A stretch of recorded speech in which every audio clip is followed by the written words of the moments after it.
to train to be recovery advocates, to push recovery-focused policies, and to, by the way, to transform addiction treatment in the United States, as I've witnessed some of that being transformed at Dawn Farm. Because one of the things that movement says that somewhere along our way as a treatment profession, we got distracted. And this thing we call treatment got disconnected from the larger and much more enduring process of recovery. And treatment programs that grew out of grassroots communities somehow got disconnected from those communities in the process of their professionalization and commercialization. And what that movement is saying is it's time we reconnected addiction treatment to long-term addiction recovery. So we're having this thing that's talking about what everybody's talking about: recovery management, recovery-oriented systems of care, and on and on. And some of it's getting bastardized all to hell in terms of its implementation. But if you want to know where the momentum of that is coming from, it's really coming from people in recovery. We're having the Wellbriety movement.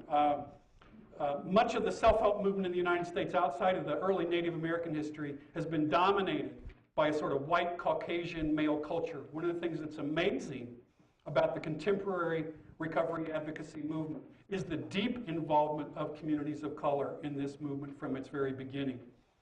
And I must say that the Native American Wellbriety movement, this is Don Coyas, founder of White Bison in Colorado, has had an enormous influence on this movement. In terms of cultural development, we're beginning to see, I want you to think of this almost in tandem with what we saw in terms of the women's movement and the civil rights movement and LGBT liberation movements and others. This is a kind of cultural development where people are becoming very, very interested in the history of recovery in the United States and the history of fellowships. We've got AA history lovers. We got people so rabid about NA history, you can't even comprehend it, what the links they'll go to and the battles they'll have about the smallest nuances of NA history.